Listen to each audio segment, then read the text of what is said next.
Good morning. Welcome to Daily Devotions with Pastor Joe. I'm Pastor Joe. I know it's a completely different setting, and hopefully the audio quality isn't too bad coming from my laptop's microphones, but at the moment it's all I've got available to do this.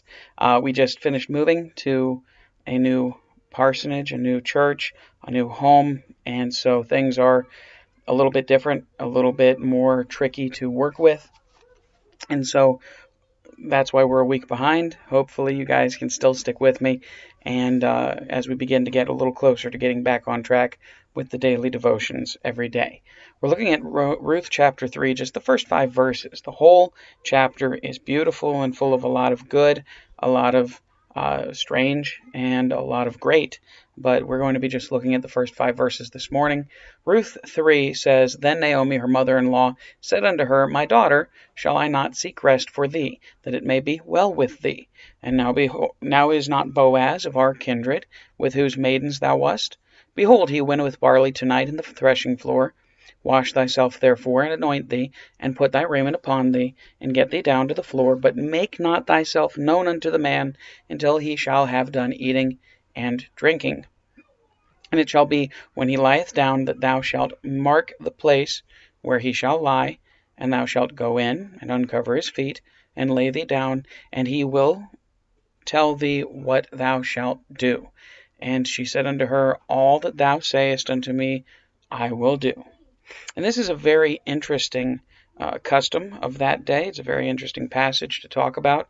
I don't know every last detail about how this custom worked, but really, basically, the next of kin law was something where if you were a woman who was married and your husband passes away, his nearest kin was supposed to then take you, marry you, have at least one child with you that was a man-child to raise up to keep his name alive. And so whichever husband hers was, the first child would be named after him and keep his namesake alive. Even though it wouldn't be the same bloodline, they would consider it to be the same in their day.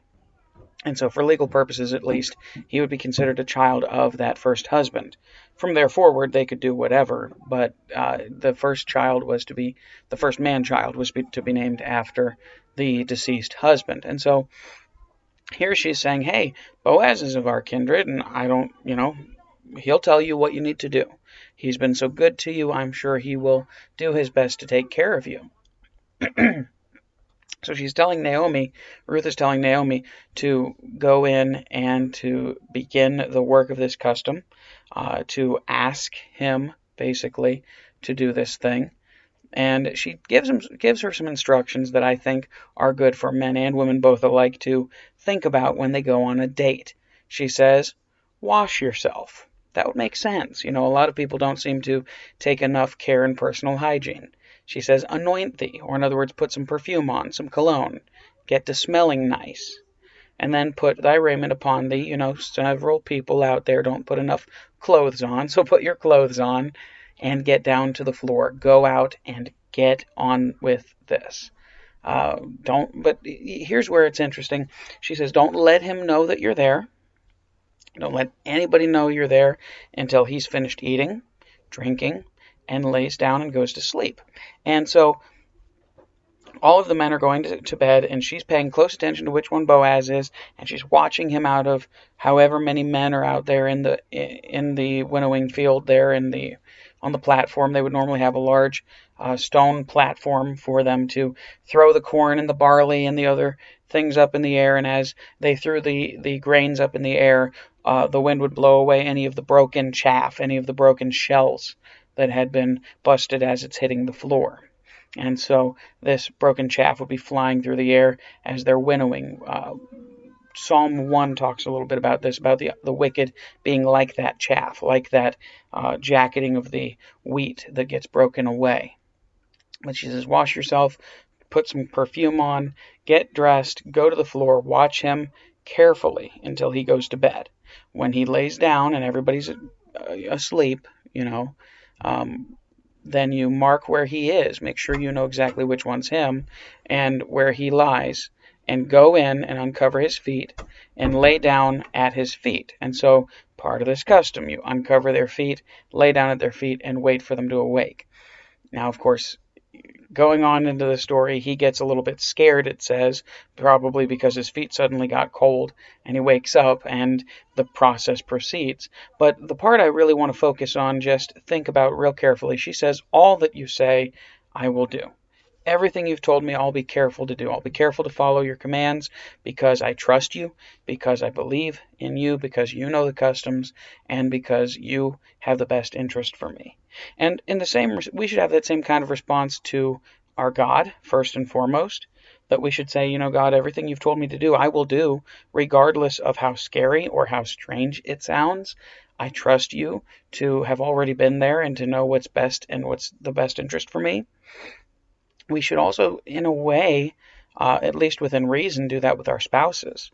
We should trust our spouses enough to say that, I trust you, I believe in you, when you say that you so deeply believe that God wants us to do this, as long as our spouse, of course, is a Christian following God and we've got no reason to believe otherwise, that they have a different intention behind it.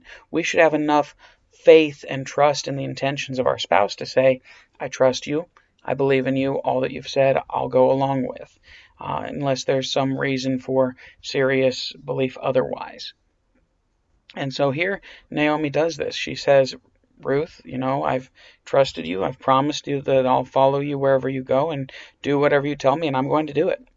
And she goes forward, and after this point, we'll hopefully get back to this next week, provided everything works out well, and hear how this all works out with her and Boaz on the threshing floor. So, if you've enjoyed this daily devotion, share it with a friend on social media. Like, comment, subscribe. Let me know how things are going in your life. It's been a little bit.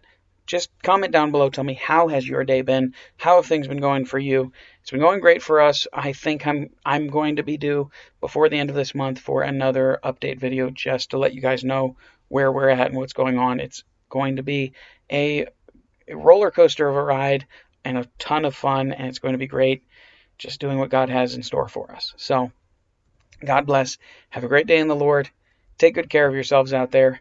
And I'll see you again hopefully tomorrow on another daily devotion with Pastor Joe.